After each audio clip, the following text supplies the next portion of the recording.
بسم اللہ الرحمن الرحیم الحمد للہ رب العالمین والصلاة والسلام علی سید المرسلین وعلی آلہ واصحابہ اجمعین اما بعد اللہم صلی وسلم وبارک علی سیدنا ومولانا محمد وآلہ واصحابہ اجمعین اللہم اغفر لی ولجمیع المؤمنین والمؤمنات والمسلمین والمسلمات برحمتک یا ارحم الراحمین۔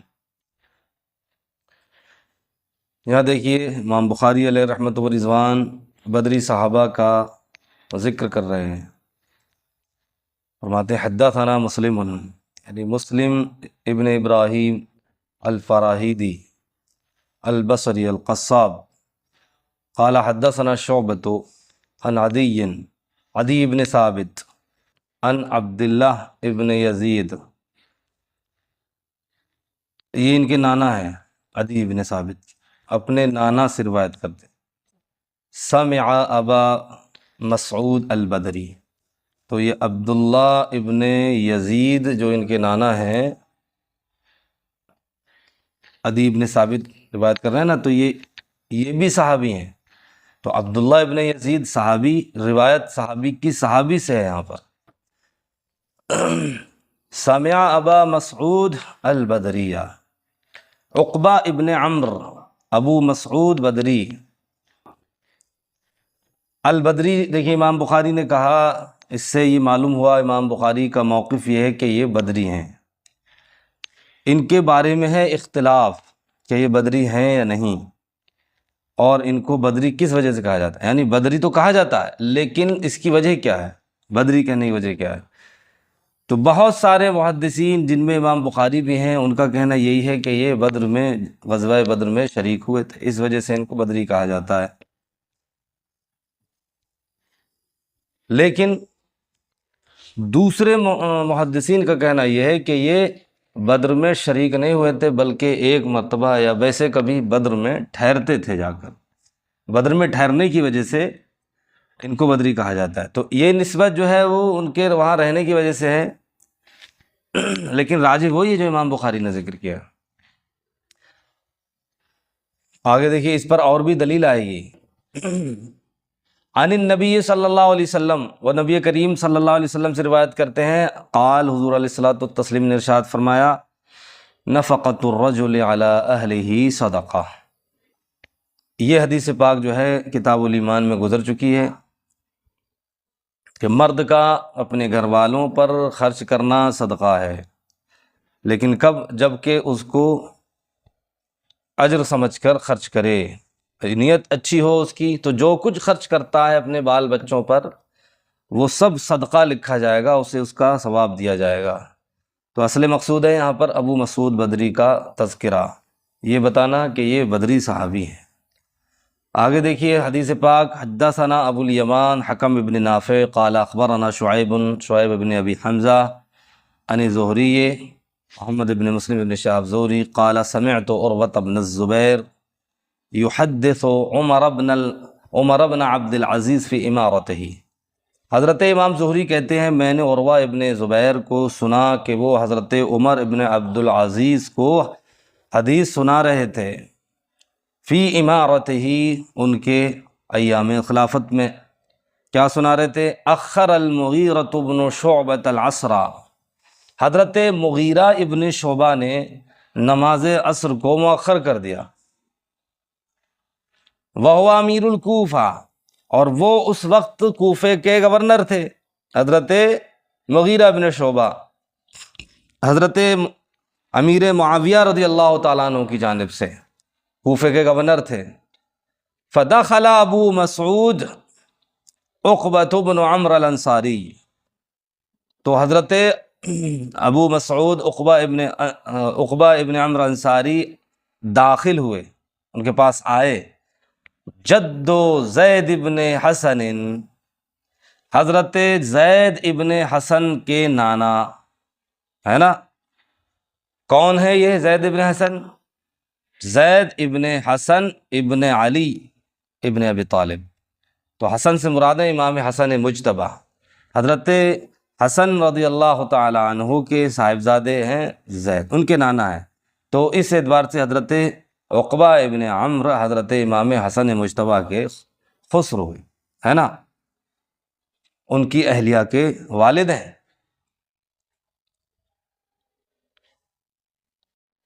تو یہاں جد کا معنی نانا ہے، نانا۔ تو یہاں دیکھیے حضرت عروہ ابن زبیر یہ بتا رہے ہیں کہ حضرت مغیرہ ابن شعبہ نے نماز کو مؤخر کر دیا، عصر کی لیٹ کر دی نماز، تو حضرت ابو مسعود عقبہ ابن عمرو انصاری آ گئے، دیکھیے شہدہ بدرن، اور یہ بدر میں شریک ہوئے ہیں۔ تو حضرت عروہ ابن زبیر کا مذہب بھی یہی ہے کہ یہ بدر میں شریک ہوئے ہیں، سمجھ رہے ہیں؟ تو اسی لیے امام بخاری نے ان کو بدری مانا ہے، یہ دلیل ہے امام بخاری کی۔ اور عقبہ ابن عمرو نے دیکھیے ان سے ملاقات بھی کی ہے، یہاں اگرچہ ان کے والد سے، ان کے صاحبزادے سے روایت ہے، فقالا، تو حضرت عقبہ ابن عمرو انصاری نے فرمایا حضرت مغیرہ ابن شعبہ سے کہ لقد علمتا، تمہیں معلوم ہے یقینی طور پر، نزل جبریل، حضرت جبرائیل آئے تھے معراج کی صبح کو حضور کی بارگاہ میں، فصلی، تو انہوں نے نبی کریم صلی اللہ تعالیٰ علیہ وسلم کی امامت فرمائی تھی، فصلی رسول اللہ صلی اللہ علیہ وسلم، پھر اس کے بعد رسول کریم صلی اللہ تعالیٰ علیہ وسلم نے نماز پڑھائی، 5 صلوات، پھر حضور نے پڑھائی، ثم قال، پھر حضرت جبرائیل نے کہا تھا، ہاکذا امرت، کہا اسی طرح مجھے، ہے نا، قال ہاکذا امرت، مجھے اسی طرح نماز پڑھانے کا حکم دیا گیا۔ امرت اور امرتا دونوں طرح پڑھا گیا، یہ کہ مجھے اسی طرح یا آپ کو اسی طرح نماز پڑھنے کا حکم دیا گیا، یعنی وقت ہیں، اس وقت کے آپ کے اندر ہی اندر پڑھنا ہے۔ ایک دن پہلے وقت میں پڑھائی تھی، دوسرے دن آخری وقت میں پڑھائی تھی، اور فرمایا تھا والوقت بین ہذین الوقتین، وقت ان دونوں وقتوں کے، مستحب جو وقت ہے وہ ان دونوں وقتوں کے درمیان ہے۔ تو اس یہ بتانا مقصد ہے کہ نماز کو لیٹ نہیں کرنا چاہیے، جو نماز کا وقت ہے اسی وقت میں پڑھنا چاہیے، کیونکہ نماز جب آئی تھی تو اپنے وقت کو لے کر آئی تھی۔ یہ یہاں پر حدیث کو ذکر کر دیا، اصل مقصد ہے حضرت عقبہ ابن عمرو ابو مسعود بدری رضی اللہ تعالیٰ عنہ کی فضیلت بیان کرنا کہ وہ بدری صحابی ہیں۔ کذالک کان، یہ الگ چیز ہے، یہ الگ ہے، یہاں تک حدیث ہو گئی۔ ثم قال ہکذا امرت، اب یہاں سے کذالک کان بشیر بن ابی مسعود یحدث عن ابیہ، حضرت عروہ فرماتے ہیں اسی طرح بشیر ابن ابی مسعود، ان کے بیٹے، حضرت ابو مسعود کے بیٹے، یہ حدیث اپنے والد سے روایت کر کے سناتے تھے۔ آگے دیکھیے، حدثنا موسیٰ، یہ موسیٰ ابن اسماعیل تبوذکی بصری منقری، قال حدثنا ابو عوانۃ، حضرت ابو عوانہ وضاح یشکری، عن الاعمش، حضرت اعمش سلیمان ابن مہران، عن ابراہیم ابن یزید، حضرت ابراہیم ابن یزید نخعی، عن عبد الرحمن ابن یزید نخعی، عن علقمہ نخعی، عن ابی مسعود البدری، حضرت علقمہ ابن قیس ابو شبل، حضرت ابو مسعود بدری رضی اللہ تعالیٰ عنہ سے روایت کرتے ہیں۔ یہاں بھی دیکھیے پھر حضرت ابو مسعود، چونکہ ان کے بارے میں اختلاف ہے اس لیے کئی روایتیں لائے، ان کے بارے میں اختلاف ہے اس لیے کئی روایتیں لے کر آئے ان کو ثابت کرنے کے لیے کہ یہ انصاری جو ہے بدری صحابی ہیں، بدر میں شریک ہوئے ہیں، اور ان کو بدری کہنے کا مطلب یہ ہے کہ باقاعدہ غزوے میں شریک ہوئے۔ قال، حضرت ابو مسعود بدری نے فرمایا، قال رسول اللہ صلی اللہ علیہ وسلم، الآیتان من آخر سورۃ البقرہ من قرأہما فی لیلۃ کفتاہ، فرمایا کہ سورہ بقرہ کے آخر کی 2 آیتیں ہیں، جو ان کو کسی رات پڑھ لے تو وہ اس کو کافی ہو جائیں گے۔ کون سی آیتیں؟ آمن الرسول سے آخر تک، یہ 2 آیتیں ایسی ہیں اگر کوئی رات کو ان کو پڑھ لیتا ہے تو یہ اس کے لیے کافی ہو جائیں گے۔ اب کافی ہونے کا کیا مطلب ہے، اس بارے میں کئی قول ہیں۔ بعض نے کہا کافی ہونے کا مطلب ہے قیام لیل سے کافی ہو جائیں گے، یعنی اگر وہ قیام لیل نہ کرے، صرف یہی 2 آیتیں پڑھ لے تو اس کے لیے کافی ہو جائیں گے۔ اور دوسرا معنی یہ ہے کہ اس کے کافی ہو جائیں گے، یعنی اس کی حفاظت کریں گے، اسے کسی طرح کا کوئی نقصان نہیں پہنچے گا، ہے نا، جن و انس شیاطین تمام چیزوں سے وہ محفوظ ہو جائے گا۔ یہ حدیث یہاں تک ہوئی۔ اس کے بعد کہا قال عبد الرحمن، حضرت عبد الرحمن ابن یزید نخعی کہتے ہیں، فلقیت ابا مسعود، پھر میری ملاقات حضرت ابو مسعود سے ہوئی، وہو یطوف بالبیت، اور وہ خانہ کعبہ کا طواف کر رہے تھے، فسألتہ، میں نے آپ سے اس حدیث کے بارے میں معلومات کی، فحدثنی ہے، تو انہوں نے مجھے حدیث سنائی۔ یہ کیوں ذکر کیا؟ یہ بتانے کے لیے ذکر کیا کہ پہلے یہ حدیث انہوں نے حضرت علقمہ کے واسطے سنی تھی، اور پھر خود ملاقات ہو گئی حضرت ابو مسعود سے، تو اب انہوں نے جو سنی تھی حدیث اس کی تصدیق کر لی، سمجھ رہے ہیں؟ تو اب یہ سند عالی ہو گئی، بیچ میں ایک واسطہ جو تھا وہ حذف ہو گیا، بیچ میں ایک واسطہ حذف ہو گیا۔ تو ایسا ہی ہوتا ہے المزید فی متصل الاسانید، کہ پہلے بھی متصل تھی سند، لیکن بیچ میں ایک واسطہ زائد تھا، اس کو حذف کر کے ڈائریکٹ آگے بڑھ گئے، اور یہاں پہ صراحت موجود ہے۔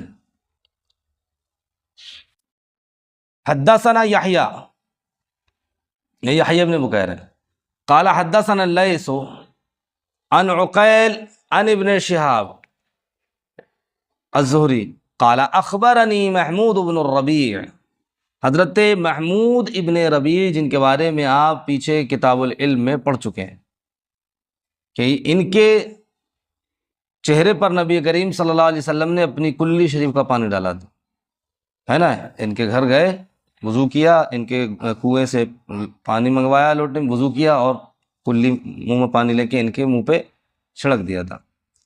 تو اس وقت ان کی عمر جو تھی 5 برس کی تھی، حضرت محمود بن ربیع کی، یہ بھی انصاری صحابی ہیں۔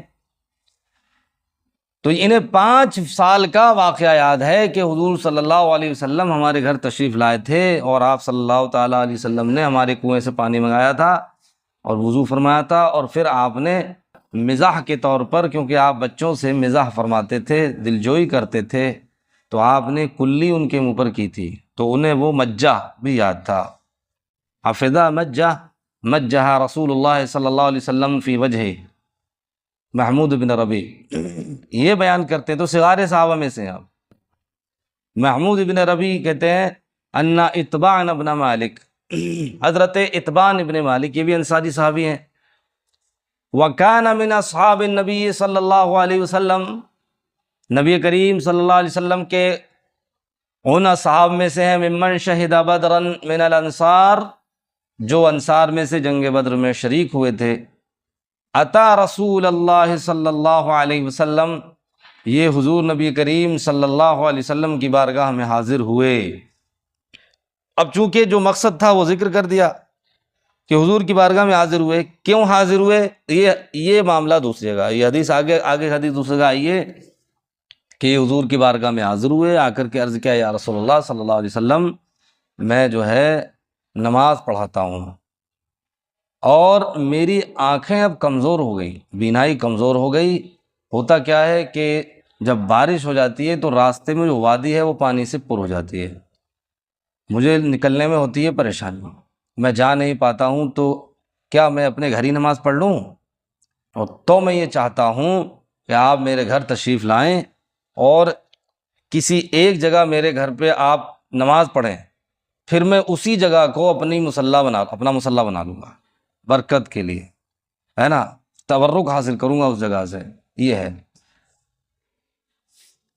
اس کے بعد دیکھیے تحویل سند، وحدثنا احمد، یہ احمد ابن صالح ہیں، قال حدثنا انبسا ابن خالد الایلی، حدثنا یونس ابن یزید ایلی، قال ابن شہاب ثم سألت الحسین ابن محمد، پھر کہتے ہیں کہ میں نے حسین ابن محمد سے دیکھا، یہاں صاد سے حسین ہے، کم ہی ہوتا ہے ورنہ سین سے ہوتا ہے۔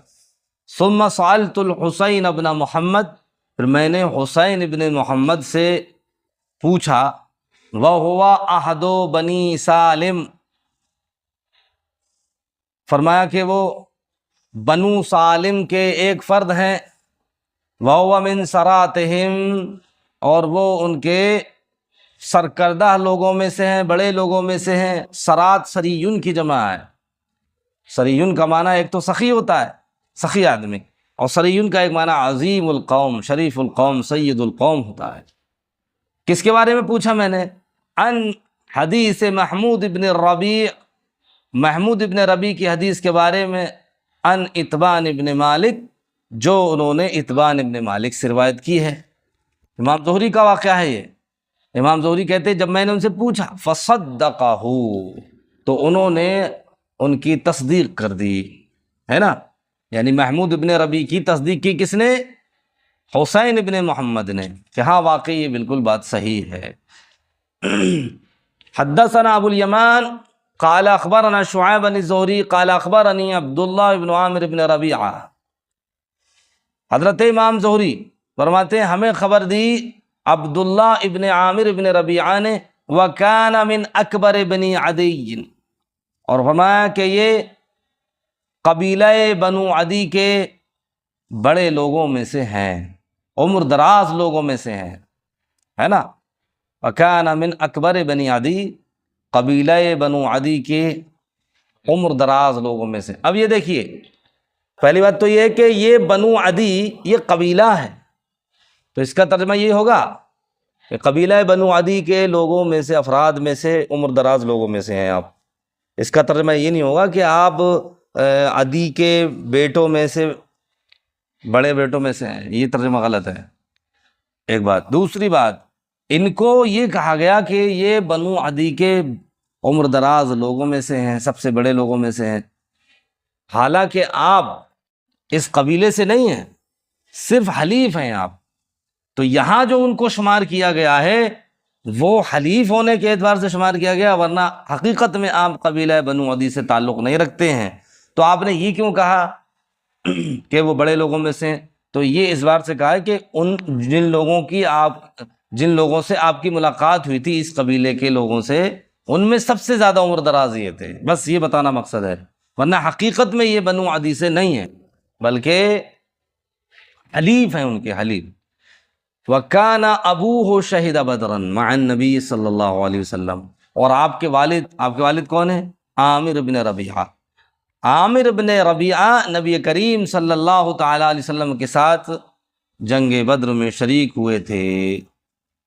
اب دیکھیے یہاں عن الزہری قال اخبرنی عبداللہ ابن عامر ابن ربیعہ، یہاں سے مربوط ہوگا، سند کا سلسلہ تو ہوگا کیا؟ ان عمر، بیچ میں آپ کو معلوم ہے جملہ معترضہ کے طور پر یہ بہت ساری چیزیں یہاں شمار کرائی ہیں، تو بیچ میں جملہ معترضہ ہوتا ہے۔ اب دیکھیے کہ مجھے عبداللہ ابن عامر ابن ربیعہ نے خبر دی، کیا خبر دی؟ ان عمر استعمل قدامۃ بن مظعون علی البحرین، کہ حضرت عمر فاروق اعظم رضی اللہ تعالیٰ عنہ نے حضرت قدامہ ابن مظعون کو بحرین کا گورنر بنایا تھا۔ حضرت قدامہ ابن مظعون قرشی ہیں، حضرت عثمان ابن مظعون کے بھائی ہیں، اور حضرت عبداللہ ابن عمر اور حضرت حفصہ بنت عمر کے ماموں ہیں، حضرت عمر رضی اللہ تعالیٰ عنہ کے رشتہ دار ہیں آپ۔ حضرت عمر رضی اللہ تعالیٰ عنہ نے آپ کو بحرین کا گورنر بنایا تھا۔ وَكَانَ شَهِدَ بَدْرًا، اور آپ بدری ہیں، وَهُوَ خَالُ عبداللہ ابن عمر و حفصہ، اور آپ حضرت عبداللہ ابن عمر اور حفصہ کے ماموں ہیں، ہے نا۔ اب یہاں پر دیکھیے حدیث کو یہیں ختم کر دیا، کیونکہ اصل مقصد جو تھا وہ ثابت ہو گیا کہ یہ بدری صحابی ہیں۔ ان کا واقعہ ذکر نہیں کیا کہ کیا واقعہ ہے۔ واقعہ یہ تھا کہ ایک دن انہوں نے شراب پی لی تھی، نشے میں تھے، انہیں نشہ کرتے ہوئے دیکھا، تو یہ شکایت پہنچی حضرت عمر فاروق اعظم کے پاس کہ قدامہ ابن مظعون نے نشہ کیا ہے۔ تو آپ نے گواہ طلب کیے، تو حضرت ابو ہریرہ رضی اللہ تعالیٰ عنہ سے گواہی مانگی، تو آپ نے فرمایا کہ میں نے ان کو پیتے ہوئے تو نہیں دیکھا، لیکن میں نے انہیں قے کرتے ہوئے دیکھا ہے۔ پھر آپ نے ان کی اہلیہ سے گواہی مانگی تھی، تو ان کی اہلیہ نے گواہی دی، تو آپ نے فوراً انہیں بلایا، اور بلانے کے بعد مدینہ شریف بلا لیا۔ مدینہ شریف، یہ تو بحرین میں تھے، بلانے کے بعد ان سے پوچھا کہ آپ نے ایسا کیوں کیا؟ تو انہوں نے قرآن پاک کی آیت پڑھ کے کہا کہ قرآن پاک میں تو یہ کہہ رہا اللہ تعالیٰ ہے، 7ویں سپارے میں ہے نا وہ آیت، دوسرے صفحے پہ، لیس علی الذین آمنوا وعملوا الصالحات جناح فیما طعموا اذا ما اتقوا وآمنوا وعملوا الصالحات ثم اتقوا وآمنوا ثم اتقوا واحسنوا واللہ یحب المحسنین۔ تو یہ کہتے ہیں کہ دیکھیے قرآن تو یہ کہہ رہا ہے لیس علی الذین آمنوا وعملوا الصالحات جناح فیما طعموا، کہ ایمان والوں پر اور جو نیک عمل کرتے ہیں ان پر کوئی گناہ نہیں ہے فیما طعمون، ان چیزوں میں جو کھاتے پیتے ہیں وہ، کب؟ اذا متقوا، جب کہ وہ تقوی اختیار کریں. تو کہا کہ میں تو تقوی اختیار کرتا ہوں، اس لیے جو ہے اگر میں کھاتا پیتا ہوں تو اس میں کوئی حرج نہیں. تو حضرت عمر فاروق اعظم نے فرمایا تھا کہ نہیں، اخطات فی تعویل هذه الآیہ، فرمایا کہ تم سے اس قرآن پاک کی آیت کی تفسیر کرنے میں غلطی ہوئی ہے، یہ مطلب نہیں ہے. کہا کہ اگر تم پرہیزگار ہوتے تو شراب ہی کیوں پیتے؟ پرہیزگار ہوتے تو شراب ہی کہاں پیتے؟ تو دیکھیے انہوں نے جو پی تھی وہ تعویل کر رہے تھے، ان کے پاس دلیل تھی، لیکن پھر بھی چونکہ ان سے غلطی ہوئی اس لیے آپ نے حد جاری کی، حد جاری کی. تو جب ان پر حد جاری کرنے کا وقت آیا تو انہوں نے کہا کہ میں بیمار ہوں، تو آپ نے ان کا انتظار کیا. لیکن پھر جو ہے اصل میں یہ ہوا کہ لوگ طرح طرح کی باتیں بنانے لگے کہ اپنے رشتہ دار ہیں اس لیے حد نہیں لگا رہے ہیں. ایسے لوگ تو ہر زمانے میں رہے ہیں، ایسے لوگ کمی نہیں رہی ہے کبھی بھی، کہ اپنے رشتہ دار ہیں اس لیے دیکھیے انہیں موقع دیا جا رہا ہے، اور کوئی ہوتا تو ابھی پوری حد جاری ہو جاتی. تو پھر حضرت عمر رضی اللہ تعالیٰ عنہ نے انہیں پھر بلایا، پھر کہا بیمار ہیں. آخر کار آپ نے انہیں پکڑ کے لاؤ، تو ان پر حد جاری کی گئی، حد جاری کی گئی، اگرچہ وہ بیمار تھے حد جاری کی گئی. تو وہ ناراض ہو گئے، اور حضرت عمر رضی اللہ تعالیٰ عنہ ان سے ناراض تھے کہ آپ نے اتنا بڑا کام کیسے کر دیا، آپ نے اتنا بڑا کام کیسے کر دیا. تو حضرت عمر رضی اللہ تعالیٰ عنہ بہت ناراض تھے ان سے. لیکن ہوا یہ کہ ایک بار خواب میں دیکھا کہ کوئی آیا خواب میں، اور اس نے کہا کہ صالح اخا کما، کہ اپنے بھائی ان سے تم صلح کر لو، وہ تمہارے بھائی ہیں، اور ان سے غلطی ہو گئی. پھر حضرت عمر رضی اللہ تعالیٰ عنہ نے پھر ان لوگوں کو بھیجا بلانے کے لیے، نہیں آئے تو پھر پکڑ کے لائے انہیں، اور لانے کے بعد جو ہے آپ نے بٹھایا، ان کے لیے دعائے مغفرت کرتے رہے. کافی دیر آپ نے دعا کی ان کے لیے، یہاں تک کہ حضرت اسامہ ابن مظعون خوش ہو گئے اور راضی ہو گئے، ہے نا. اور بدری صحابی بھی ہیں. تو یہاں بھی دیکھیے، وہ پیچھے جو بتایا تھا کہ اہل بدر سے اللہ تعالیٰ نے فرمایا کہ تعلق سے فرمایا اعملوا ما شئتم قد غفرت لکم، جو چاہو کرو میں نے تمہیں معاف کر دیا ہے. تو اس کا مطلب سمجھ میں آ گیا نا، کہ مطلب کیا ہے کہ آخرت میں ان کے لیے مغفرت ہے. دنیا میں اگر وہ اس طرح کے کوئی کام کر لیتے جیسے حد جاری ہوگی تو حد معاف نہیں ہوگی، حد جاری ہوگی. دیکھا آپ نے حضرت قدامہ ابن مظعون بدری صحابی ہیں، لیکن پھر بھی عمر فاروق اعظم رضی اللہ تعالیٰ عنہ نے ان پر حد جاری فرمائی. اور ان کے بھائی ہیں عثمان ابن مظعون، سنا ان کا نام؟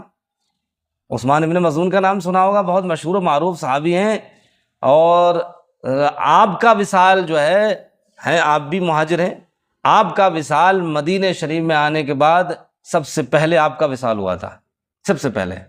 تو جب آپ کا وصال ہوا تھا تو آپ کے مزار پر سرہانے، آپ کے مزار کے سرہانے ایک بہت بڑا پتھر رکھا گیا تھا، بہت بڑا پتھر.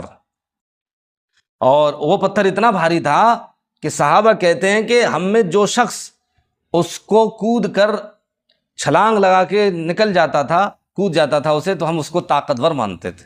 تو آپ سمجھ لیجئے کہ وہ جو ہے صحابہ اکرام جو جنگوں میں ماہر تھے، وہ کتنی بڑی چھلانگ بھرتے ہوں گے، ہے نا. اور ان میں سے جو چھلانگ مار کے اسے پار ہو جائے تو اس کو طاقتور اور بہادر مانا جاتا تھا. تو اس کا مطلب یہ کہ وہ پتھر کافی بڑا تھا. وہ پتھر کیوں رکھا گیا تھا؟ علامت کے لیے، پہچان کے لیے، کہ یہ حضرت عثمان ابن مظعون کا مزار ہے، یہ ان کی قبر ہے. علامت کے لیے وہاں پر پتھر رکھا تھا. آج ہم بھی یہی کرتے ہیں کہ جو اللہ والے ہیں، اولیاء اکرام ہیں، صاحب فیض ہیں، ان کے مزاروں کو پختہ بناتے ہیں. کس لیے بناتے ہیں؟ تاکہ دور سے پہچان ہو جائے مزار دیکھ کر کہ یہ عام آدمی نہیں ہے، یہ اللہ کا ولی ہے، یہ نیک ہے، صالح ہے، محبوب الہی ہے. اس لیے اس کا مزار پختہ بنایا جا رہا ہے تاکہ لوگ اس سے فائدہ حاصل کریں. سمجھ رہے ہیں؟ یہ ان کے واقعے سے، ان کی قبر سے ثبوت ملتا ہے مزاروں کو اوپر سے پختہ بنانے کا. سمجھے کہ نہیں؟ ہاں.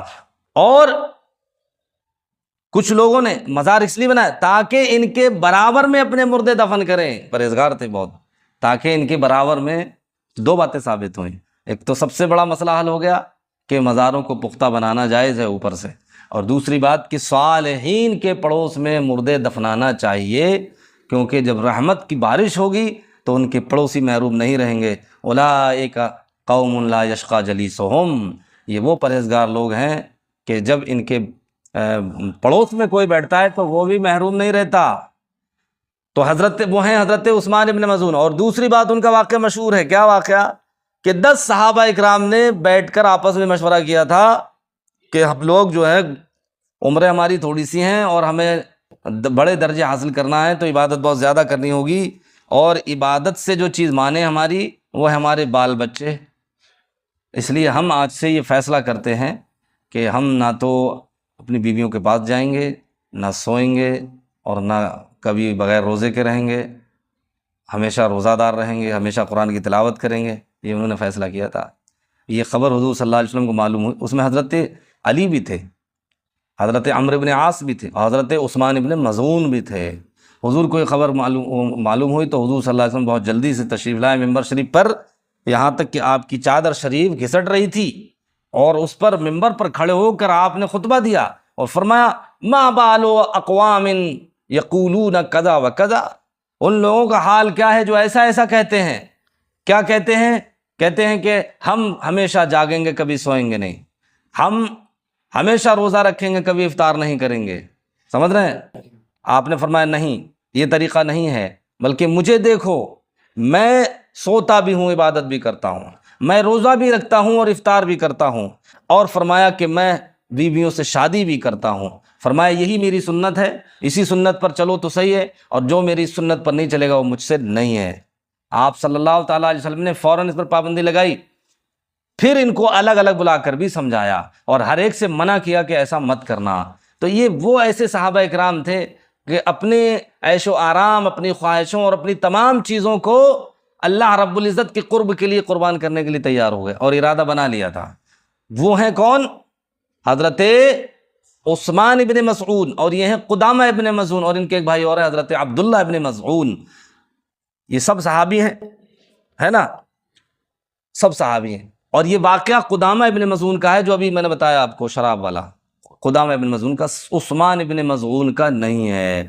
میں اسی لیے اس پر زور دے رہا ہوں کہ چونکہ الاتقان فی علوم القرآن امام سیوطی علیہ رحمۃ و رضوان کی جو کتاب ہے، اس میں غلطی سے، بہت پہلے سے غلطی سے یہ یہاں پر قدامہ ابن مظعون کی جگہ عثمان ابن مظعون چھپ گیا ہے، اور وہ ایسا چھپا کہ وہ اب تک چھپتا چلا آ رہا ہے، اب تک چھپتا چلا آ رہا ہے۔ اور دوسری بات یہ ہے کہ اسی کی پھر تلخیص علوی مالکی صاحب نے کی زبدۃ الاتقان کے نام سے، جو ہمارے یہاں کورس میں بھی پہلے پڑھائی جاتی ہے، اب نہیں ہے نا، خارج کر دی گا، اب نہیں ہے، بہت دن تک داخل رہی، تو وہ کتاب سادسہ میں داخل تھی شاید، تو اس میں بھی عثمان ابن مظعون آ گیا تھا اس واقعے میں، جبکہ یہ واقعہ قدامہ ابن مظعون کا ہے، جیسا کہ آپ دیکھ رہے ہیں۔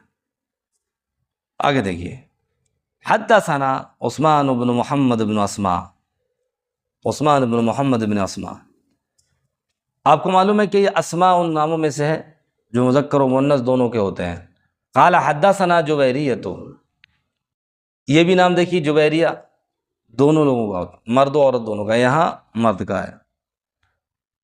بہت سارے ایسے اسماء ہیں، محدثین نے باقاعدہ باب باندھا ہے مصنفین نے کہ وہ اسماء جو مذکر اور مؤنث دونوں کے لیے استعمال ہوتے ہیں، ہر زبان میں ہوتے ہیں، ہمارے یہاں اردو میں بھی ہوتے ہیں، بہت سارے نام ایسے ہوتے ہیں جو مذکر اور مؤنث دونوں کو ہوتے ہیں، جیسے نسیم ہوتا ہے، رخسار ہے، اور بھی بہت سارے نام عورتوں کے بھی ہوتے ہیں، مردوں کے بھی ہوتے ہیں۔ قال حدثنا جویریۃ عن مالک، حضرت امام مالک سے روایت ہے، عن الزہری، امام زہری سے روایت ہے، ان سالم ابن عبداللہ اخبرہ، حضرت سالم ابن عبداللہ ابن عمر رضی اللہ تعالی عنہم نے آپ کو خبر دی۔ قال، حضرت سالم نے کہا، اخبر رافع بن خدیج عبداللہ ابن عمر، حضرت سالم کہتے ہیں کہ رافع ابن خدیج یہ صحابی رسول ہیں اور انصاری صحابی ہیں، حضرت رافع ابن خدیج نے عبداللہ ابن عمر کو خبر دی۔ سمجھ رہے ہیں؟ اخبرہ کے بعد جو ہے فاعل آئے گا رافع ابن خدیج، اور آگے ہے مفعول بہ، لہذا بعض نسخوں میں جو یہاں پر اخبرنی ہے وہ غلط ہے، بعض نسخوں میں جو یہاں پر اخبرنی ہے وہ غلط ہے، کیونکہ اس کا مفعول آگے آ رہا ہے، ہاں اخبرنی صحیح نہیں ہے۔ قال اخبر رافع ابن خدیج عبداللہ ابن عمر، حضرت رافع ابن خدیج نے عبداللہ ابن عمر کو خبر دی، کیا خبر دی؟ ان عمیہ، کہ ان کے دو چچا وکان شہدا بدرن، وہ دونوں بدری ہیں، اخبراہ، ان دونوں نے ان کو رافع ابن خدیج کو خبر دی، کیا خبر دی؟ کہ ان رسول اللہ صلی اللہ علیہ وسلم نہا عن قراء المزارع، کہ نبی کریم صلی اللہ علیہ وسلم نے زمینوں کو کرائے پر دینے سے منع کیا۔ کرائے پر دے دیں آپ کسی کو، اس سے منع کیا۔ اب دیکھیں یہاں پر یہ ان کے چچا کون ہیں دونوں جن کا تذکرہ آیا ہے؟ ان کے چچا زہیر اور مظاہر، زہیر اور مظاہر، یہ بھی انصاری ہیں اور یہ دونوں بدری ہیں۔ تو حضرت رافع یہی بتا رہے ہیں کہ ان کے دونوں چچا وہ دونوں بدری تھے، انہوں نے یہ خبر دی کہ رسول کریم صلی اللہ تعالیٰ علیہ وسلم نے زمینوں کو کرائے پر دینے سے منع کیا، کھیتیوں کو۔ قلت لسالم، میں نے حضرت سالم سے کہا، کون کہہ رہا ہے؟ اس کا فاعل کون ہے؟ قلت لسالم، قلت لسالم، میں نے حضرت سالم سے کہا، اس کا فاعل کون ہے؟ ابن شہاب زہری ہیں بھائی، اوپر دیکھیے سند۔ ابن شہاب زہری کہتے ہیں کہ میں نے حضرت سالم سے کہا فتکریہ انت، کہا کہ آپ کرائے پر دیتے ہیں؟ قال نعم، آپ نے کہا میں دیتا ہوں۔ اور پھر اس کے بعد حضرت سالم نے ایک بات اور کہی، سالم ہیں کون؟ صحابی تھوڑی ہیں، تابعی ہیں، تابعی ہیں، حضرت عبداللہ ابن عمر کے صاحبزادے ہیں، فقہائے سبع اہل مدینہ میں سے ہیں۔ کیا انہوں نے کہا ہاں میں دیتا ہوں کرائے پر؟ پھر اس کے بعد ان رافعا اکثر علی نفسہ، کہا اصل میں انہوں نے، حضرت رافع نے اپنے آپ کو جو ہے پریشانی میں ڈالا ہے، یہ کہہ کر انہوں نے اپنے آپ کو مشقت میں ڈالا ہے، یعنی یہ چیز تو جائز ہے، اس کو منع کیوں کر رہے ہیں؟ وہ منع کریں گے، اپنے لیے تنگی کر رہے ہیں نا، اپنے لیے تنگی کر رہے ہیں۔ لیکن ایک سوال پیدا ہوتا ہے کہ یہاں پر حضرت رافع ابن خدیج نے کوئی اپنا فیصلہ تو نہیں سنایا، انہوں نے تو حدیث سنائی ہے نا، انہوں نے کہا ہمارے چچاؤں نے حدیث سنائی ہمیں، تو اپنے چچا کا واسطہ حوالہ دیتے ہیں، اور چچا جو ہے نبی کریم صلی اللہ علیہ وسلم کا قول پیش کرتے ہیں، تو یہ تو حضور کا فرمان ہے کہ زمین کرائے پر نہیں دینا چاہیے، تو حضرت سالم کا یہ کہنا کہ نہیں حضرت رافع نے اپنے آپ کو مشقت پر ڈالا ہے، تو اس کا جواب کیا ہوگا؟ کہا اصل میں معاملہ یہ ہے کہ یہاں دو چیزیں ہیں، ایک معاملہ یہ ہے، ایک چیز یہ ہے کہ زمین کو کرائے پر دینا اس طور پر کہ اس کی کھیتی سے جو پیدا ہوگا وہ آدھا آدھا ہوگا، یا ہے نا، یا جو ہے اتنا اتنا ہوگا، ایک صورت ہی، اور ایک یہ کہ زمین کو کھیتی پر دینا پیسے متعین کر کے۔ تو حضرت سالم یہ فرماتے تھے کہ پہلی صورت ناجائز ہے، بعد والی صورت جائز ہے، آپ پیسے متعین کر دیں کہ اتنے پیسے ہمیں چاہیے، جیسے کہ ٹھیکے پہ دیتے ہیں زمین نا، کہ بھئی اتنے پیسے ہمیں چاہیے، ہمیں مطلب نہیں ہے آپ کی زمین میں کیا پیدا ہو رہا ہے، کیسا پیدا ہو رہا ہے۔ اور ایک یہ ہے کہ جس کو کہتے لوگ آدھے پہ دینا کہتے ہیں، تو اس میں پھر جھگڑا ہوتا ہے، وہ کہے گا کہ میں خراب دھان دوں گا، یہ کہے گا کہ مجھے صحیح چاہیے، مجھے اس طرف کا چاہیے، اس نے کئی طرح کے دھان لگائے، وہ مہنگا والا نہیں دینا چاہے گا، یہ سستا والا دینا چاہے گا، وہ مہنگا والا تو یہ نزاع کا سبب ہوگا، اور ہر وہ چیز جو نزاع کا سبب ہو وہ فرمایا کہ جائز نہیں ہے۔ اس لیے انہوں نے کہا تھا کہ ہم تو کھیتی کرائے پر دیتے ہیں، تو دیکھیے دونوں کی بات درست ہے، وہاں جو منع کیا گیا ہے وہ منع کیا گیا اس لیے کہ جب کرائے پر دی جائے اس کی فصل کے بدلے، اور جہاں یہ کہ جائز ہے تو اس کا مطلب یہ ہے کہ جب کہ پیسے کے بدلے دی جائے، تو دونوں میں تطبیق ہو گئی۔ حدثنا آدم قال حدثنا شعبۃ عن حسین بن عبد الرحمن قال سمعت عبد اللہ ابن شداد ابن الحاد اللیثیہ، ان کا نام ابھی پیچھے بھی گزرا، ان کا یزید ابن لیثی کا ہوتا ہے، یزید ابن، پیچھے آئی تھی سند نا پیچھے، ہاں وہ یزید، یہ عبداللہ ابن شداد ابن حاد اللیثی قال رأیت رفاعۃ بن رافع الانصاری وکان شہید بدرا، حضرت عبداللہ ابن شداد ابن الحاد لیثی کہتے ہیں میں نے رفاعہ ابن رافع انصاری کو دیکھا، وکان شہید بدرا، اور وہ بدری صحابی تھے، ہے نا، بدری صحابی تھے۔ کیا دیکھا؟ کہتے ہیں کہ وہ نماز میں داخل ہوئے، یہ دیکھا انہوں نے، تو جو اصلی چیز تھی وہ چھوڑ دی انہوں نے، ہے نا، وہ اہل بدر سے تھے، نماز میں داخل ہوئے تو انہوں نے کہا اللہ اکبر کبیرہ، اللہ اکبر کبیرہ، تو واقعہ آگے کا ذکر نہیں کیا۔ اب دیکھیے کچھ جگہ تو جو واقعہ امام بخاری علیہ رحمہ مختصر کر دیتے ہیں، ذکر نہیں کرتے ہیں، اس میں کئی سبب ہوتے ہیں. ایک سبب تو یہ ہوتا ہے کہ آپ مختصر کرنا چاہتے ہیں، اور ایک سبب یہ ہوتا ہے کہ واقعہ آپ کی شرط پر نہیں ہے. اب جیسے دیکھیے حضرت قدامہ ابن مظعون کا واقعہ امام بخاری نے ذکر نہیں کیا ہے، شرب مسکرن، یہ ذکر نہیں کیا. کیوں؟ اس لیے کہ آپ کی شرط پر نہیں ہے. ایسے ہی یہاں پر دیکھیے ان کا واقعہ کہ وہ نماز میں داخل ہو، انہوں نے اللہ اکبر کبیرہ کہا، تو امام بخاری علیہ الرحمہ نے ذکر نہیں کیا چونکہ یہ ان کی شرط پر نہیں ہے. تو بہت ساری چیزیں امام بخاری اس لیے چھوڑ دیتے ہیں کہ وہ ان کی شرط پر نہیں ہوتی. یہاں بھی اس لیے حضرت رفاع بن رابع انصاری جو بدری صحابی ہیں ان کا واقعہ چھوڑ دیا چونکہ آپ کی شرط پر نہیں ہے. آگے دیکھیے حدثنا عبدان عبداللہ ابن عثمان ابن جبلہ ابو عبد الرحمن الملقب بعبدان المروزی الخراسانی الازدی مولاہم. حضرت عبداللہ ابن عثمان ابن جبلہ یہ ملقب ہیں عبدان سے، ہے نا. آپ کو یہ بات کئی بار بتائی جا چکی ہے کہ عبدان کیوں کہا جاتا ہے ان کو، چونکہ ان کے نام میں بھی عبد ہے، ان کی کنیت میں بھی عبد ہے، تو اس لیے عبدان کہا جانے لگا ہے ان کو.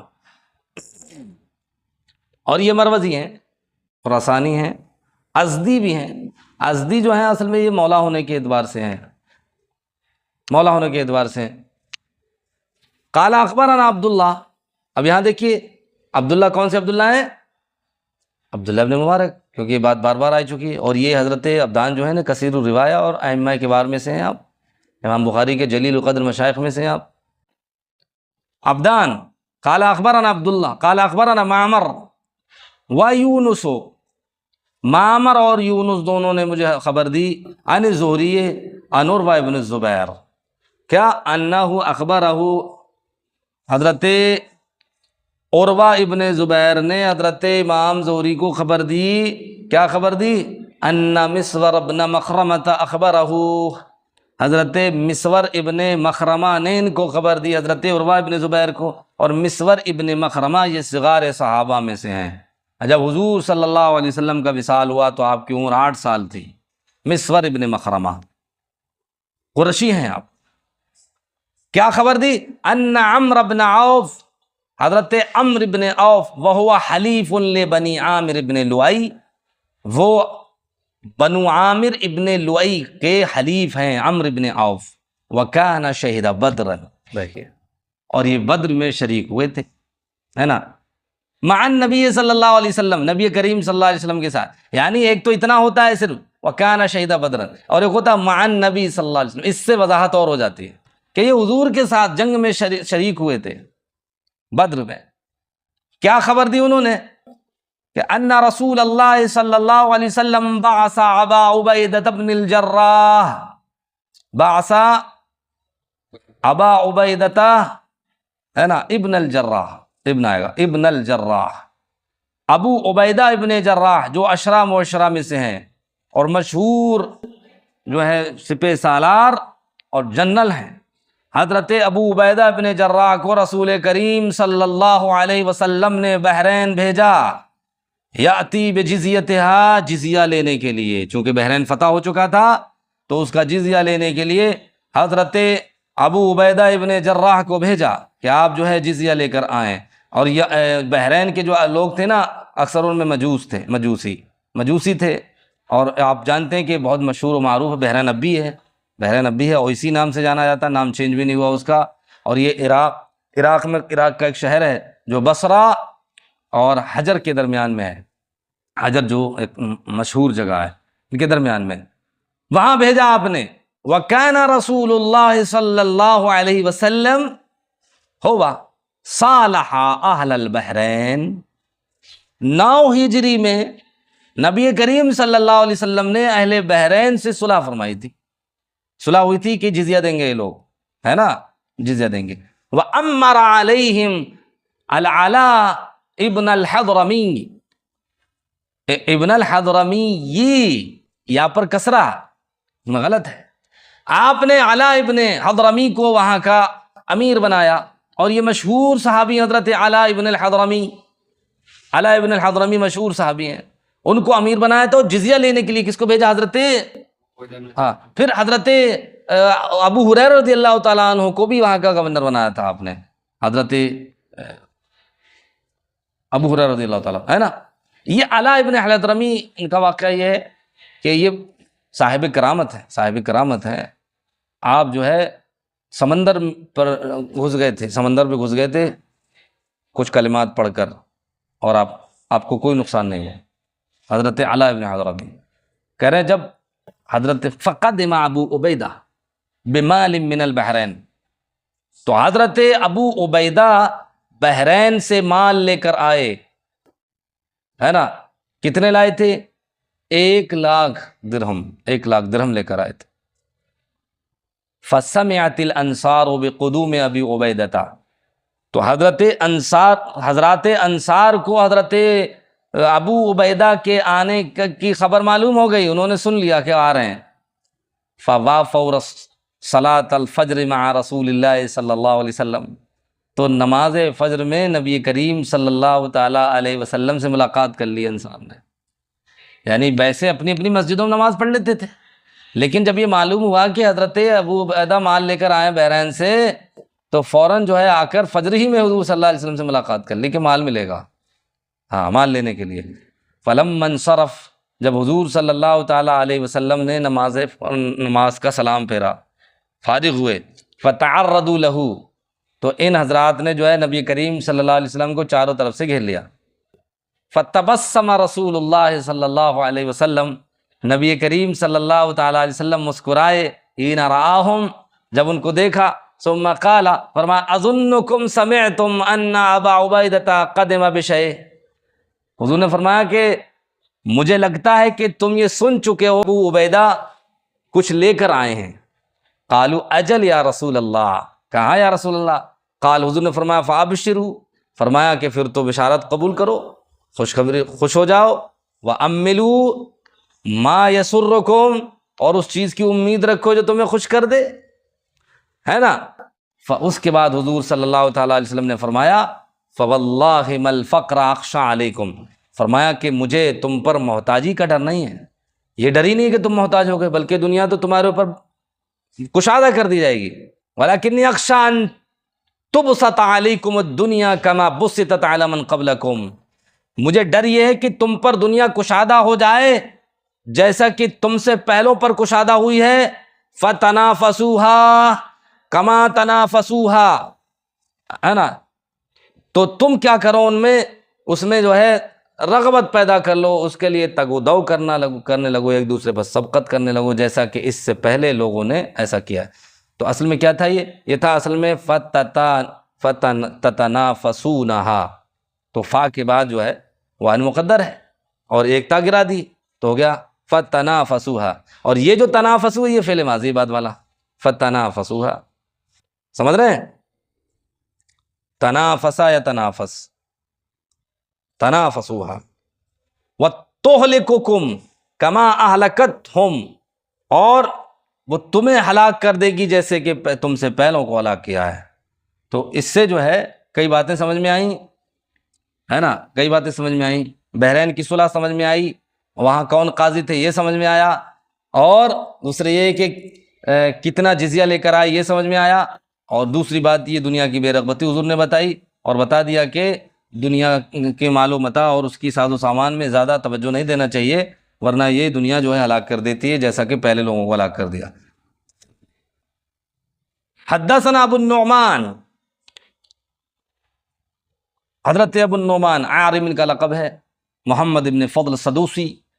قال حدثنا جریر بن حازم عن نافع، حضرت نافع مولا ابن عمر، ان ابن عمر، حضرت عبداللہ ابن عمر، کان یقتل الحیات کلها، حضرت عبداللہ ابن عمر رضی اللہ تعالی عنہ جتنے بھی سانپ ہوا کرتے تھے، گھر میں ملتے سانپ سب کو مار دیا کرتے تھے. حتی حدثہ ابو لبابہ البدری، یہ حدیث پاک تو آپ نے مسلم شریف میں پڑھی ہوگی سانپ مارنے کے تعلق سے، کہ جو بھی سانپ ہوا کرتے تھے وہ آپ حضرت عبداللہ ابن عمر مار دیا کرتے تھے، دوڑا دوڑا کے مارتے تھے. تو ایک بار ایسا ہوا کہ آپ سانپ کا پیچھا کر رہے تھے، سانپ کا پیچھا کر رہے تھے مارنے کے لیے، تو حضرت ابو لبابہ بدری، دیکھیں یہاں پہ اس لیے اس کو بیان کیا ہے کہ ابو لبابہ بدری ہیں. ابو لبابہ بدری نے آپ کو بتایا ان النبی صلی اللہ علیہ وسلم نہا عن قتل جنان البیوت فامسک عنہا، انہوں نے بتایا کہ نبی کریم صلی اللہ علیہ وسلم نے گھریلو سانپوں کو مارنے سے منع فرمایا ہے۔ گھریلو سانپ جنان کا معنی ہوتا ہے چھوٹا سانپ، چھوٹا پتلا ہو اور سفید رنگ کا ہو یا پھر سرخ رنگ کا ہو۔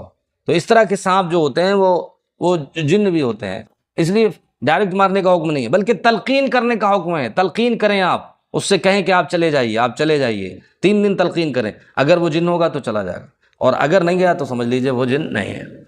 آپ کو حدیث نہیں پہنچی تھی اس لیے آپ مارتے تھے، لیکن جب حضرت ابو لبابہ بدری نے بتا دیا کہ نبی کریم صلی اللہ تعالیٰ علیہ وسلم نے منع فرمایا ایسے سانپ مارنے سے، تو دیکھیے آپ نے فوراً اس سے اعتراض کیا اور اس سے رک گئے، کیونکہ آپ تو نہایت متبع شریعت صحابی ہیں۔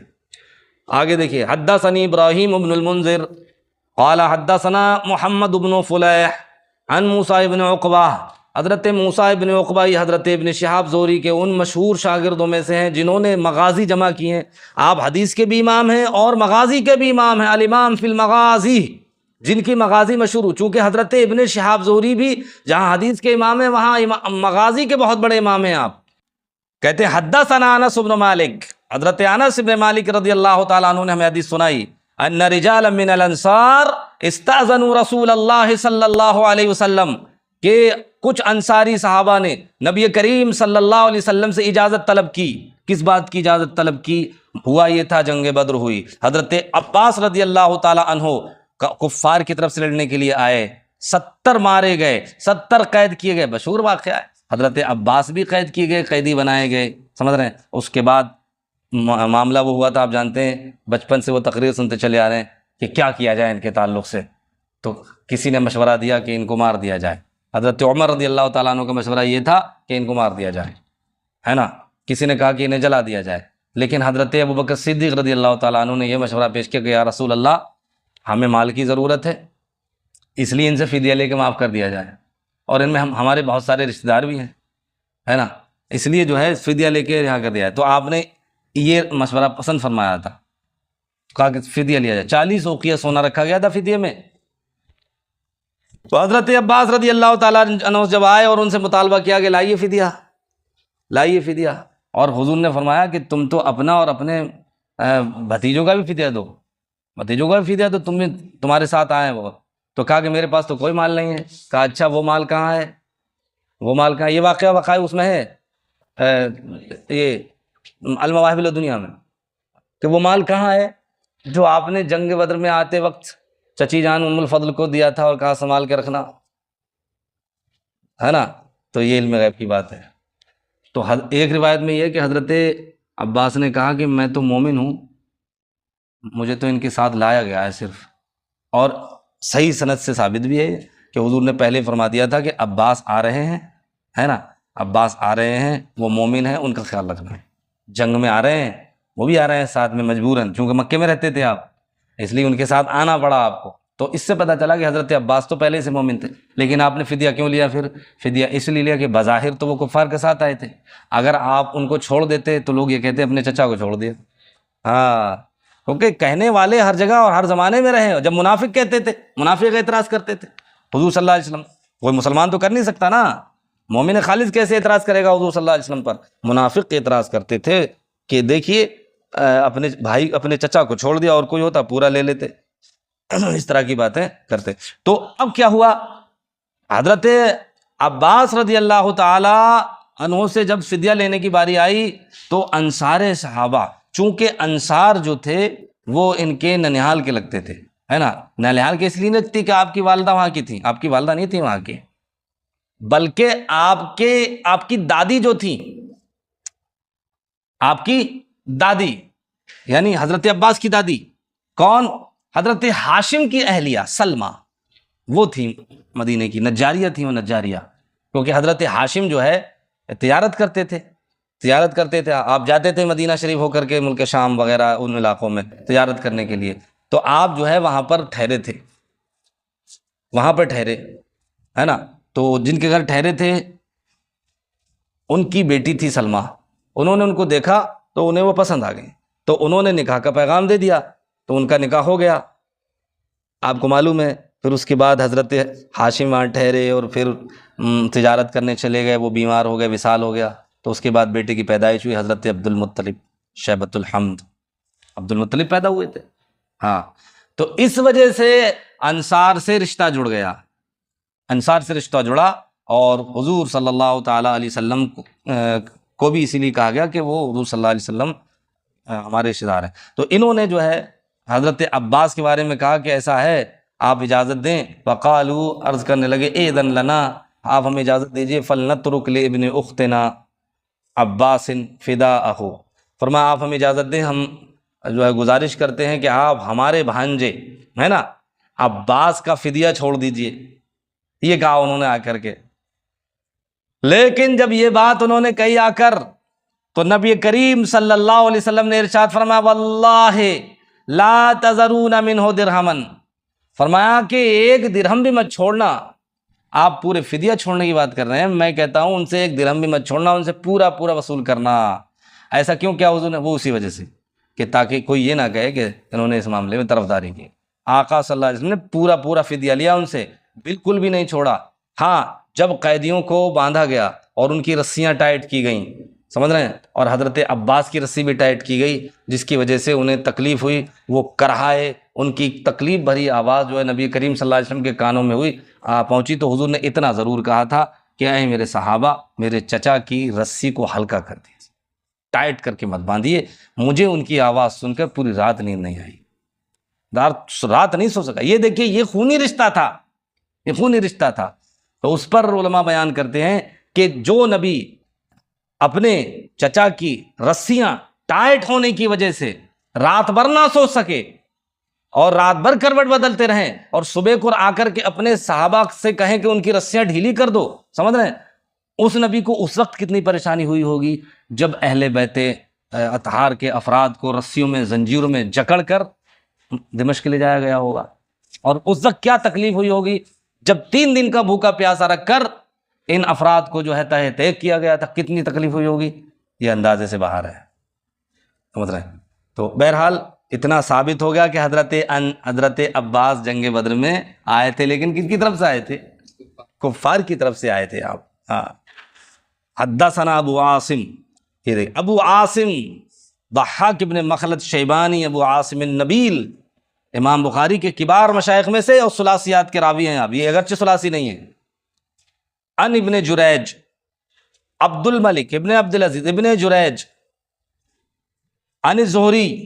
اب دیکھیے ابن جریج تو بہت مشہور کثیر الروایہ، اور مکہ شریف میں سب سے پہلے آپ نے کتاب لکھی۔ ابن جریج مفسر بھی ہیں، محدث بھی ہیں، فقیہ بھی ہیں، سمجھ رہے ہیں، ان کے بارے میں کئی بار بتا چکا ہوں آپ کو، اور اپنے دادا کی طرف منسوب ہے۔ آپ کا نام تو ہے عبد الملک ابن عبد العزیز ابن جریج۔ ابن جریج، جریج تو آپ کے دادا ہیں، آپ کے دادا ہیں جریج۔ ان کی 2 کنیتیں ہیں۔ حضرت عبد الرزاق صنعانی فرماتے ہیں لہو کنیتان، ابو خالد و ابو الولید، ان کی 2 کنیتیں ہیں۔ کبھی کبھی ایک راوی کی کئی کنیتیں ہوتی ہیں۔ حضرت علی رضی اللہ تعالیٰ عنہ کی دیکھیے، ابو الحسن، ابو تراب، کئی کنیتیں ہوتی ہیں۔ کبھی یہ بھی جاننا ضروری ہوتا ہے کنیت کون سی ہے۔ رات ہی میں نے اس کی اصلاح کی ایک کنیت کی، اس میں تھا ابو محمد۔ ابو محمد آپ کی کنیت ہے ہی نہیں، 2 ہی کنیت ہیں، دونوں میں ابو محمد کوئی بھی نہیں ہے، ابو الولید ہے یا پھر ابو خالد ہے۔ حضرت ابن جریج امام زہری سے روایت کرتے ہیں، وہ حضرت عطا ابن یزید لیثی سے روایت کرتے ہیں، وہ عبید اللہ ابن عدی سے روایت کرتے ہیں، اور وہ حضرت مقداد ابن اسود سے روایت کرتے ہیں۔ حضرت مقداد ابن اسود آپ جانتے ہیں، مشہور صحابی رسول، اور ان کے والد کا نام عمرو ہے، مقداد ابن عمرو، اور اسود ابن عبد یغوث، اسود ابن یزید تو وہ ہیں، تابعی ہیں۔ طویل سند دیکھیے، وحدثنی اسحاق قال حدثنا یعقوب ابن ابراہیم ابن سعد قال حدثنا ابن اخی ابن شہاب۔ حضرت ابن شہاب زہری کے بھتیجے ہے نا، روایت کرتے ان امی، اپنے چچا سے، ابن شہاب زہری سے، قال اخبرنی عطا ابن یزید اللیثی ثم الجندعی، فرماتے ہیں مجھے عطا ابن یزید لیثی نے پھر جندعی۔ یہ پھر جندعی کیوں؟ مطلب جب 2 نسبتیں ہوتی ہیں ہے نا، جیسے کوئی شخص پہلے مکے میں رہتا تھا پھر مدینے میں رہنے لگا، تو اب اس کے لیے نسبت کیا ہوگی، کون سی نسبت لگائیں گے؟ تو دونوں جائز ہیں، لیکن بہتر جو ہے وہ یہ ہے کہ دونوں ذکر کی جائیں، یعنی چاہیں تو آپ ایسے کہہ دیں المکی، چاہیں تو مدنی کہہ دیں، لیکن بہتر یہ ہے کہ دونوں ذکر کریں، اور اس طرح کہیں المکی ثم المدنی، المکی ثم المدنی، اللیثی ثم الجندعی ان عبید اللہ ابن عدی بن خیار اخبرہ ان مقداد بن عمرو الکندیہ وکان حلیفا بنی زہرہ، کہ حضرت مقداد ابن عمرو کندی جو کہ بنو زہرہ کے حلیف تھے، وکان ممن شہد بدرا مع رسول اللہ صلی اللہ علیہ وسلم، وہ نبی کریم صلی اللہ علیہ وسلم کے ساتھ جنگ بدر میں شریک ہوئے تھے، اخبرہ انہوں نے خبر دی ہے، انہ قال انہوں نے عرض کیا لرسول اللہ صلی اللہ علیہ وسلم سے، نبی کریم صلی اللہ علیہ وسلم سے، ارأیت مجھے بتائیے، ان لقیت رجلا من الکفار، اگر کسی کافر سے میری مٹبھیڑ ہو جائے، فاقتتلنا ہم آپس میں ایک دوسرے پر وار کریں، فضرب احدی یدی بالسیف، پھر اس نے میرا ایک ہاتھ تلوار سے کاٹ ڈالا، فقطعہ کاٹ دیا، ثم لاذ منی بشجرہ، پھر اس کے بعد مجھ سے چھپ کر وہ درخت کی پناہ لے لے، اور پھر کہے اسلمت للہ لا الہ الا اللہ، سمجھ رہے ہیں، اسلام میں داخل ہو جائے، اقتلہ، کیا پھر میں اس کو اس کے بعد قتل کر دوں؟ سمجھ گئے بات پوری، کہ پہلے اس نے مجھے مار دیا، میرا ہاتھ کاٹ دیا، پھر اس کے بعد اس نے کلمہ پڑھ کے مسلمان ہو گیا، تو کیا اب میں اس سے بدلہ لے سکتا ہوں اپنا، اسے قتل کر سکتا ہوں یا رسول اللہ بعد ان قالہا، جبکہ اس نے کلمہ پڑھ دیا، کہہ دیا، فقال، تو رسول کریم صلی اللہ علیہ وسلم نے ارشاد فرمایا لا تقتلوا، فرمایا نہ مت قتل کرو، کیونکہ وہ مسلمان ہو گیا نا، مسلمان، فقال یا رسول اللہ انہ قطع احدی یدی، اس نے تو میرا ایک ہاتھ کاٹ دیا، ثم قال ذلک بعد ما قطعها، اور اس نے کلمہ میرا ہاتھ کاٹنے کے بعد پڑھا ہے، فقال رسول اللہ صلی اللہ علیہ وسلم لا تقتلہ، فرمایا کہ اس کو قتل مت کر، فإن قتلتہ، اور اگر تم کلمہ پڑھنے کے بعد اس کو قتل کر دو، فإنہ بمنزلتک قبل ان تقتلہ وإنک بمنزلتہ قبل ان یقول کلمتہ التی قالہ، وہ آپ کی جگہ ہو جائے گا، ہے نا، اس کو قتل کرنے سے پہلے جو جگہ تھی، اور تم اس کی جگہ ہو جاؤ گے کلمہ پڑھنے سے پہلے جو جگہ تھی، یعنی مطلب کیا ہے، وہ کلمہ پڑھنے سے پہلے کافر تھا، کلمہ پڑھنے سے پہلے کافر تھا، اور آپ اس کو قتل کرنے سے پہلے پکے مسلمان تھے، اب اگر تم اسے قتل کر دو گے تو تم اس کی جگہ چلے جاؤ گے، وہ تمہاری جگہ آ جائے گا، سمجھ رہے ہیں، اس کا مطلب یہ نہیں کہ کافر ہو جائیں گے، کافر مطلب ہے گنہگار ہو گئے، کیونکہ جب اس نے کلمہ پڑھ لیا اور وہ مسلمان ہو گیا تو ایسی صورت میں اسلام نے اس کے سارے گناہوں کو معاف کر دیا، اب آپ بدلہ نہیں لے سکتے، اسے قتل، اب وہ مباح الدم نہیں رہا بلکہ اب معصوم الدم ہو گیا، وہ اس کا خون جو ہے وہ محفوظ ہو گیا، اس لیے اب اس کو قتل نہیں کر سکتے، اس کا خون بہانا حرام ہوگا، اس لیے اسے قتل نہ کیجیے بلکہ معاف کر دیجیے، سمجھ رہے ہیں، ہاں، تو یہ اس کی اہمیت بتا دی کہ مسلمان کے خون کی کتنی اہمیت ہے، کہ ابھی اس نے ہاتھ کاٹا لیکن اس کے باوجود اس سے بدلہ نہیں لیا جائے گا، اسے معاف کر دیا جائے گا۔ حدثني یعقوب بن ابراہیم قال حدثنا ابن علیہ، اسماعیل ابن ابراہیم ابن علیہ قال حدثنا سلیمان التیمی قال حدثنا انس قال رسول اللہ صلی اللہ علیہ وسلم یوم بدر، وہی حدیث پاک پیچھے گزر چکی، دیکھیے، قال رسول اللہ صلی اللہ علیہ وسلم یوم بدر من ينظر ما صنع ابو جہل فانطلق ابن مسعود فوجده قد ضربه ابن عفراء حتى برد فقال انت ابا جہل، قال ابن علیہ قال سلیمان هكذا قال انس قال انت ابا جہل، قال وهل فوق رجل قتلتموه، قال سلیمان او قال قتله قومه، قال وقال ابو مجلز قال ابو جہل فلو غیر اکار قتلنی، پیچھے کا سب تو پیچھے آ چکا ہے، یہ ایک جملہ نیا آیا یہاں پر، دیکھیے کہ ابو جہل نے یہ بات بھی کہی تھی کہ فلو غیر اکار قتلنی، اکار کا کیا معنی ہوتا ہے؟ اکار کا معنی ہوتا ہے کسان، کھیتی کسانی کرنے والا آدمی، تو ابو جہل یہ کہہ رہا تھا کس نے مارا مجھے؟ تو بتایا گیا کہ تجھے جو ہے معاذ اور معاوض ابن عفراء نے مارا ہے، عفراء کے جو بیٹے انہوں نے مارا ہے، اور یہ انصاری تھے، اور انصار کھیتی کرتے تھے، اور مکے والے مہاجر، اور اس کے علاوہ مکے والے وہ تجارت کرتے تھے، بزنس کرتے تھے، بزنس کو اچھا، آج بھی تو بزنس کو اچھا مانا جاتا ہے، بزنس مین کو اچھا مانا جاتا تھا، کسان پر ترجیح دی جاتی تھی، تو اس نے یہ کہا کہ ارے یہ کیا ہوا، مجھے کسانوں نے مار ڈالا، فلو غیر اکار قتلنی، کہتا کاش مجھے کسان کے علاوہ کوئی اور مارتا، یعنی اسے یہ افسوس رہا اور اس نے تحقیراً یہ بات کہی. لیکن اب سوال یہ پیدا ہوتا ہے کہ اس نے پیچھے تو یہ بات کہی ہے کیا تم نے مجھ سے بڑے کسی سردار کو مارا ہے؟ تو وہاں فخر کر رہا ہے اور یہاں جو ہے وہ یہاں شرم محسوس کر رہا ہے. تو یہ دونوں میں تطابق کیسے ہوگا؟ سمجھے، ایک طرف فخر اور دوسری طرف افسوس.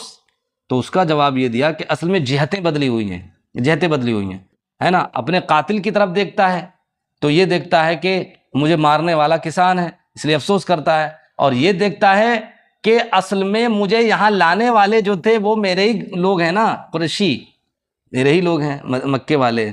تو اصل جو ہے انہوں نے مجھے مارا ہے. تو مجازن جو ہے ان کی طرف نسبت کر رہا ہے اور حقیقتاً ان کی طرف نسبت ہے. مجازن یہ ہے کہ مجھے کس نے مارا، یعنی قریش نے مارا. کیسے مارا؟ لے کر آئے، سبب بنے سبب. تو وہ سبب بعید کی طرف بھی نسبت جائز ہے. جیسے کہ جنگ صفین میں جب حضرت عمار ابن یاسر رضی اللہ تعالیٰ عنہ کی شہادت ہو گئی اور حضرت امیر معاویہ کی لشکر نے ان کو شہید کر دیا، تو حضرت علی رضی اللہ تعالیٰ عنہ نے جب یہ کہا کہ دیکھو تم نے مارا ہے ان کو، اور حضور نے فرما دیا کہ اے عمار تقتل کا فیال واقعہ، تو اس سے پتہ چلا کہ تم فیا واقعہ ہو. تو حضرت امیر معاویہ نے کیا جواب دیا تھا پتہ ہے؟ حضرت امیر معاویہ نے کہا کہ تم ہی نے مارا ہے. کہا کہ تم ہی نے مارا ہے. کہا کیسے؟ کہا کہ تم ہی لوگ تو لے کے آئے.